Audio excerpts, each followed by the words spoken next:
আপনি কি জানেন যে কোন কোন সময় আল্লাহ রাব্বুল আলামিন আমাদের গুনাহসমূহ ক্ষমা করে দেয়? আসসালামু আলাইকুম ওয়া রাহমাতুল্লাহি ওয়া বারাকাতুহু। বিসমিল্লাহ, আলহামদুলিল্লাহ, ওয়াসসালাতু ওয়াসসালামু আলা রাসূলিল্লাহ। সম্মানিত শরীফ, বুখারী এবং মুসলিমের অত্যন্ত গুরুত্বপূর্ণ একটা হাদিস নিয়ে আমি আজকে আপনাদের সামনে উপস্থিত হয়েছি। আর সেটা হলো কোন কোন সময়তে আমাদের গুনাহসমূহ মহান আল্লাহ রাব্বুল আলামিন ক্ষমা করেন। এরকম একটা গুরুত্বপূর্ণ হাদিস আজকে আমি আপনাদেরকে শোনাবো। যদি আপনাদেরকে ভালো লাগে, হাদিসটা ভালো লাগে, তাহলে অবশ্যই আমার চ্যানেলটাকে সাবস্ক্রাইব করবেন, লাইক, কমেন্ট, শেয়ার দিয়ে অন্য মানুষকে জানার সুযোগ করে দিবেন। তাহলে চলুন আমরা কথা না বাড়িয়ে আমাদের মূল আলোচনাটা শুরু করি। আমার আলোচনার বিষয় যে কোন কোন সময়তে আমাদের গুনাহসমূহ মহান আল্লাহ ক্ষমা করবেন, এই বিষয় নিয়ে গুরুত্বপূর্ণ একটা বিষয়। তাহলে চলুন আমরা আলোচনাটা শুরু করি। বুখারী এবং মুসলিমে হাদিসটা আপনি পাবেন। রাসূলুল্লাহ সাল্লাল্লাহু আলাইহি সাল্লাম বলেন, কোন মুসলমানের দুঃখ কষ্ট অর্পিত হয় বা সে ব্যথিত হয়, অথবা তার উপর কোনো রোগ ব্যাধি এসে চাপে, অথবা তার শরীরের মধ্যে যখন যদি কোনো কাঁটাও বিঁধে যায়, মহান আল্লাহ রাব্বুল আলামিন তার গুনাহসমূহ ক্ষমা করে দেয়। সুবহানাল্লাহি ওয়া বিহামদিহি সুবহানাল্লাহিল আযীম।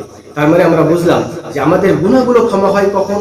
যখন আমাদের রোগ ব্যাধি হয়, আমাদের যখন কষ্ট আমাদের হয়, আমাদের দুঃখ কষ্ট যখন বেশি হয়ে যায়, আবার যখন আমাদের অসুস্থ হয়ে পড়ি, এমনকি যখন আমাদের পায়ের মধ্যে কাঁটাও বিঁধে যায়, তাও মহান আল্লাহ রাব্বুল আলামিন আমাদের গুনাহসমূহ ক্ষমা করে। চিন্তা করে দেখেন, আল্লাহ আমাদের গুনাহটা ক্ষমা করার জন্য রেডি হয়ে আছে, কিন্তু আমরা বুঝি না। আমরা অসুস্থ হলে বলি যে আমাকে ছাড়া আল্লাহ কাউকে দেখে না, অনেক কিছু আমরা বলি। আবার যখন কোনো কিছু হয়, অসুবিধার মধ্যে পড়ি, দুঃখ কষ্টের মধ্যে আমরা যখন পড়ে যাই, তখন আমরা আল্লাহকে দোষারোপ করি। কিন্তু না, এটা করা যাবে না। কেন করা যাবে না? কারণ আল্লাহ রাব্বুল আলামিন আমাদের উপর যেই সকল বিপদগুলো আসে, যে সকল মুসিবতগুলো আসে, যে সকল বালাগুলো আসে, এই বালা মুসিবত সমস্ত কিছুর বিনিময়ে মহান আল্লাহ রাব্বুল আলামিন আমাদের গুনাহগুলোকে ক্ষমা করে দেয়। সুবহানাল্লাহি ওয়া বিহামদিহি সুবহানাল্লাহিল আযীম। তার মানে অত্যন্ত গুরুত্বপূর্ণ একটা হাদিস আমরা জানলাম যে আমাদের গুনাহ কি কি হলে মাফ হয়ে যায়। তাহলে এখন থেকে আমরা কি করব না? অবশ্যই আমাদের যদি অসুখ বিসুখ হয়ে যায়, তাহলে আমরা আল্লাহকে দোষারোপ করব না। আবার যদি আমাদের উপর কোনো বিপদ এসে যায়, তাহলে আমরা আল্লাহকে দোষারোপ করব না।